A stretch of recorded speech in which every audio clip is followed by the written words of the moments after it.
কয়েকটি বই হয়তো আপনার জীবনকে পাল্টে দেবে না, তবে নিয়মিত বই পড়লে একদিন না একদিন জীবন ঠিকই পাল্টে যাবে। আপনি কয়টি বই পড়েছেন সেটি দেখার বিষয় নয়, বিষয় হলো কয়টি বই আপনার জীবনে রেখাপাত করেছে, আপনার ভেতরকার মানবিক বোধকে জাগ্রত করেছে। দর্শক সবাইকে স্বাগত ভাষার মাসের নিয়মিত আয়োজন আমাদের পাঠাগারে। আপনাদের সাথে আছি আমি ফারজানা লিনা। আজকে আমরা এসেছি ময়মনসিংহের মুক্তাগাছার পৌর সাধারণ পাঠাগারে। চলুন দেখে নেওয়া যাক এই পাঠাগারের আদ্যোপান্ত।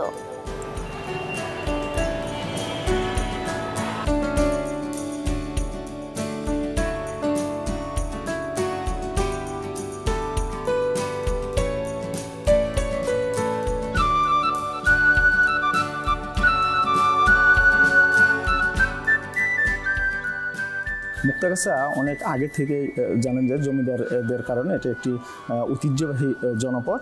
তো জমিদারদের সময় মুক্তাগাছা সমৃদ্ধ পাঠাগার ছিল, যেটা এখন বাংলা একাডেমিতে জিতেন্দ্র কিছু সেল নামে সংরক্ষিত আছে। তো মুক্তাগাছার মানুষও অনেক আগে থেকে সংস্কৃতি মনা এবং পড়ুয়া।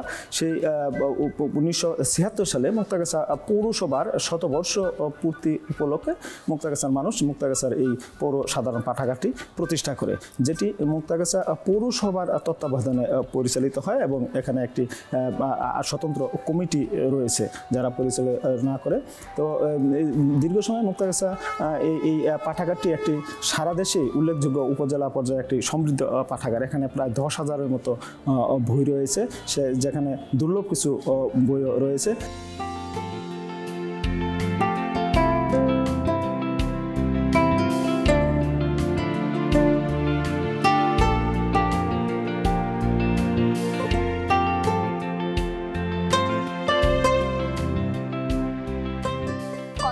মুক্তাগাছা পৌরসভার পৌর নির্বাহী কর্মকর্তা আবু আহমেদ আবদুল্লাহ সেলিমের সঙ্গে। যেহেতু এটি একটি পৌর সাধারণ পাঠাগার, সেক্ষেত্রে আপনার দায়িত্বকালে আপনি এই পাঠাগারের রক্ষণাবেক্ষণ এবং বিকাশে কি কি ধরনের ভূমিকা রেখেছেন? জি, আপনাকে অসংখ্য ধন্যবাদ। আপনারা হয়তো জানেন যে মুক্তাগাছা পৌরসভা একটি ঐতিহ্যবাহী পৌরসভা এবং এটি 1878 সালে প্রতিষ্ঠিত। আমি আসার পরে এখানে চেষ্টা করেছি এটাকে উন্নত অবস্থায় নিয়ে যাওয়ার জন্য, যাতে এই যুগের ছেলেমেয়েরা, আপনারা জানেন যে তারা অনেকটাই আসলে মোবাইলমুখী। আমরা চেষ্টা করেছি এবং আমাদের চেষ্টা অব্যাহত আছে যাতে ছেলেমেয়েরা আমাদের পাঠাগারে এসে বিভিন্ন ধরনের বই পুস্তক আছে, আমাদের শিক্ষণীয় বই পুস্তক আছে এবং আমরা প্রতিনিয়ত এখানে পেপার দিয়ে থাকি। 4টা পেপার আমরা প্রতিনিয়ত দিয়ে থাকি। এগুলি তারা যেন পাঠ করে এবং বিভিন্নভাবে যেন তারা শিক্ষামুখী হয়, এই ব্যাপারে আমরা সবসময় আমাদের উদ্যোগ গ্রহণ করে থাকি। আর একটু জানতে চাই আপনার পরিকল্পনা সম্পর্কে। এখানে আমরা দেখেছি যে পাঠাগারটা বেশ বড়, এখানে চাইলে অনেক কিছুই করা যেতে পারে, সেই পরিবেশটা আছে বা জায়গাটা আছে, সেখানে আর একটু যুগোপযোগী করার ক্ষেত্রে আপনার পরিকল্পনা কি? আমরা চেষ্টা করে যাচ্ছি, প্রশাসক মহোদয় এই ব্যাপারে আন্তরিক।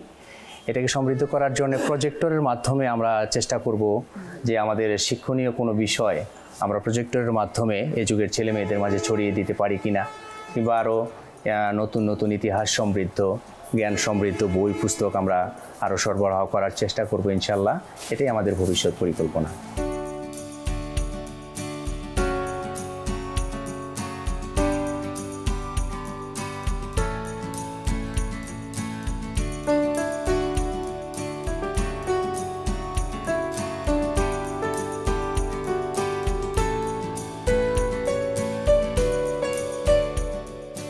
জন্ম থেকে কেউ বই পড়ুয়া হয়ে ওঠে না। নিজেকে সমৃদ্ধ করতে ধীরে ধীরে এই অভ্যাস গড়ে তুলতে হয়, কিন্তু বই পড়তে মনোযোগ আসছে না। প্রথমেই আপনার মোবাইলটি হাতের নাগালের বাইরে রাখুন। এরপর প্রথমেই আপনার পছন্দের তালিকায় যেসব বই রয়েছে সেসব বই পড়তে শুরু করুন। আর সেক্ষেত্রে মুক্তাগাছার পৌর সাধারণ পাঠাগার হতে পারে বই পড়বার জন্যে দারুণ নিরিবিলি একটি বই পড়বার মতো জায়গা।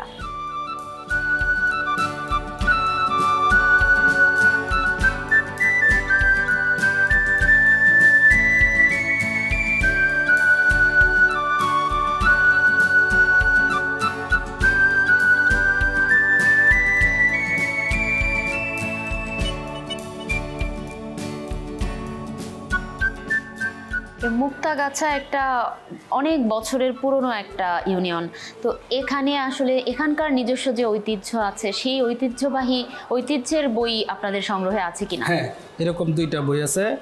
একটা বই হচ্ছে এই পাঠাগারে তারা সদস্য ছিল এম ইদ্রিস আলী ও মুর্শেদ আলী, এই গ্রামীণ খেলা। তারপরে আছে একটা আছে মৌবিজ্ঞানী, তার নাম হচ্ছে আব্দুর রাজ্জাক, তার লেখা একটা বই আছে। এই উদ্ভিদ বিজ্ঞানের প্রাণী বিজ্ঞানের উপরে তার লেখা একটা বই আছে এই পৌরসাধারণ পাঠাগারে সমৃদ্ধশালী। এরপরে আরেকটি বিখ্যাত বই আছে মুক্তাগাছা জমিদারদের আমি, যেটা সর্বস্তর বা সারা বাংলাদেশের জন্য বিখ্যাত। আমি বইটা এটি খুবই দুষ্প্রাপ্য বই, এই পৌরসাধারণ পাঠাগারে আছে।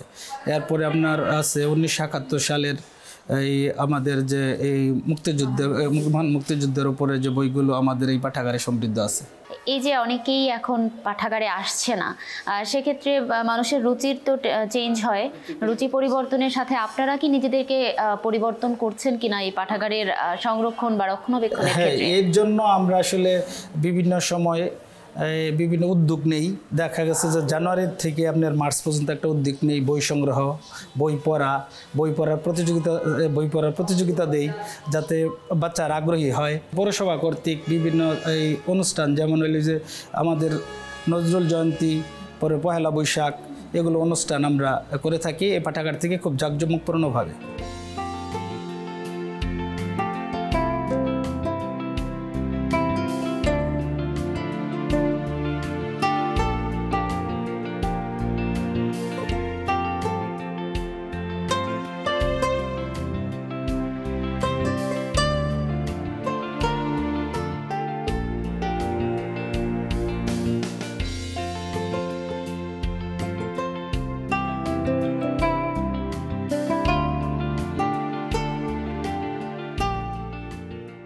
মানে আমি একজন চাকরিজীবী, পাশেই চাকরি করি।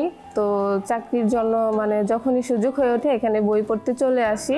তো সাহিত্য, প্রবন্ধ, গল্প এগুলো পড়তে ভালো লাগে। এখনকার আসলে যারা স্টুডেন্ট, যারা ছাত্র, তারা মোবাইলের দিকে মনোযোগটা বেশি, যার জন্য তাদের বিভিন্নভাবে সমস্যা হচ্ছে, লেখাপড়ায় তার মনোযোগী কম। তো আজকে আমি বলতে চাই যে আপনাদের এই মিডিয়ার মাধ্যমে আজকে যে আপনারা প্রচার করছেন, আরও যারা আমার মতো যারা পেশায়, যারা শ্রমিক, যারা অভিভাবক আছে, তারা যেন তাদের সন্তানকে যেন এই পাঠাগারমুখী করে বই পড়ার জন্য মনোযোগী করে। আমি বিসিএস এর জন্য প্রিপারেশন নিচ্ছি, সেই জন্য আমাকে অধিক সময় পড়তে হয়। সেই সাথে আমার সবচেয়ে বেশি ভালো লাগে উপন্যাসগুলো পড়তে ভালো লাগে। অফিসিয়াল জ্ঞান অর্জনের পাশাপাশি সাহিত্য, উপন্যাস, গল্প এসব পড়তে ভালো লাগে, তাই এখানে চলে আসি। আমরা আশা করি যে ভবিষ্যতে যে আমাদের যে প্রজন্ম আছে, এই প্রজন্ম যারা মোবাইল আসক্ত হচ্ছে দিন দিন, আমাদের ছেলেমেয়েরা যেন মোবাইলে আসক্ত না হয়ে মোবাইলে শুধু তারা দেখবে তাদের চারিত্রিকগত যে উন্নয়ন যে সমস্ত এগুলো থাকে তারা এগুলো দেখতে পারে। পাশাপাশি তারা যদি এই পাঠাগারে আসে, পাঠাগারে বিভিন্ন ধরনের এখানে বই আছে, বিভিন্ন ধরনের আছে সাংস্কৃতিক মানে যে সমস্ত এগুলো আছে, এগুলি তারা যদি ভবিষ্যতের জন্য শিক্ষা নেয়, তাহলে আমি মনে হয় আমাদের জাতি একটা উন্নত শিক্ষিত জাতি হিসাবে আমরা গঠন করতে পারবো।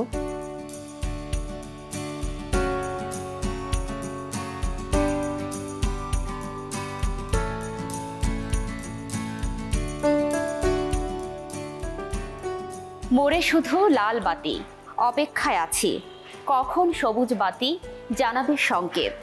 চলো এবার এগো। কোথায় এগোবো? পেছনের দিকে কি লাভ এগিয়ে? তবু আমাদের সামনের দিকে এগিয়ে যেতে হয়। দর্শক, আজ এ পর্যন্তই। দেখা হবে আগামীতে অন্য কোনো পর্বে।